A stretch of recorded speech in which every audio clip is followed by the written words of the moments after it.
let's talk about that band if we could for a second, the Griots Speaks band. When did it form? How did it come about? So this is everything is just such a twisted story, it's just such a journey.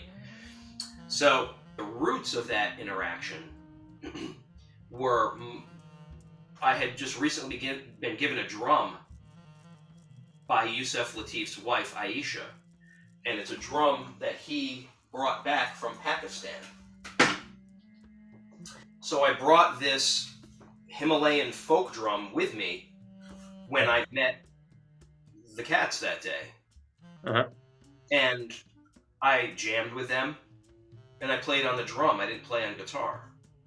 So the drum, having this instrument come into my life, has really changed so much of the way that it really changed my life. This, conduit that I got from Yusef Lateef, from his religious studies in Pakistan, Right. opened up a voice for me that was compatible with the way that these guys operate. Sure.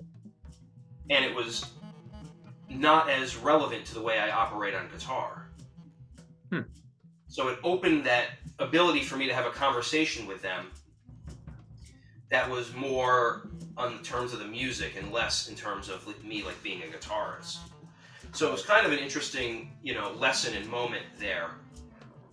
It turns out they always want me to play guitar. Yeah. Right, because it's too overpowering. It's too, I'm used to playing in the driving Iron City, Hard Bop, organ Sure. thing. And the music that we play in the Griots is much more nuanced and delicate. So the ability for me to play a drum with just one or two voices on the drum, I play all these different shakers, all instruments that I get from people who import from Nepal and Tibet.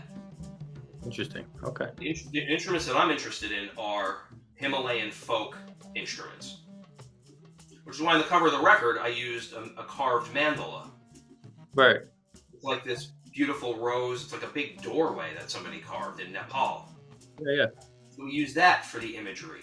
It has no real religious significance for me, but more of a philosophical and sort of a grounding presence in my life. Very interesting. Yeah. So what was your connection to Yusef Lateef? Yusef was my first music teacher. Wow. Privately or through institution or? I only started playing guitar 6 months before I went to UMass, so I wasn't a musician at the time. I desperately wanted to be.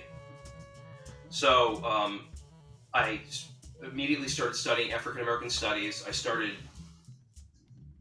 operating on the peripheral of music as much as I could. So I was writing grants to help concert series that were being produced there. I worked on the radio station. I wrote jazz and blues reviews for the newspaper. So I was just immersing myself in all these other things because I couldn't actually play. So I kept practicing. I would go to jam sessions. I learned off the real book and all that. And then by the second part of my junior year, right, third year, I wanted to get into Yusef Lateef's class. He taught a composition class. So I brought him these very crude manuscripts that I wrote of these original compositions, just from my time listening to him, listening to Rahsaan Roland Kirk, listening to Archie Shepp. Those were the three big ones for me at the time. Always with Jimi Hendrix being the largest presence. Jimi Hendrix and Grant Green, are always the two largest presents there for me. And I basically auditioned for Yusef. He liked what I wrote. I had no music literacy at all. Wow. I taught myself I had no lessons on even how to read a staff. I just figured it out by looking at the real book and listening and figuring the rhythms out. So I was able to kind of write my own tunes.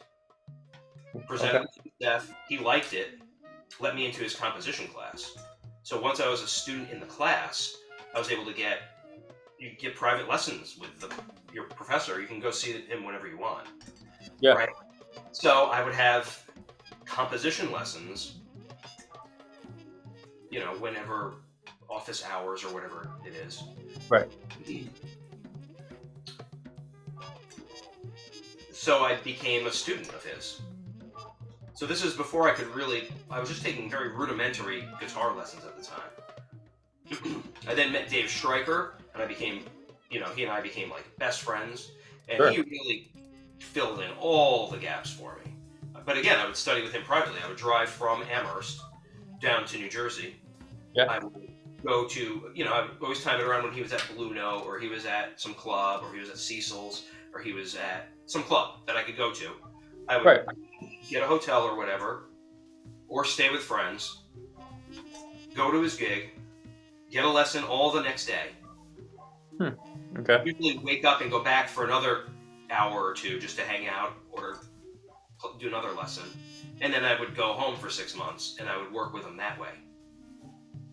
Interesting. Apprenticeship. He would send me his handwritten charts. I would put them all in Finale form and send it back to him. Like we had, he was teaching me every aspect of being a professional.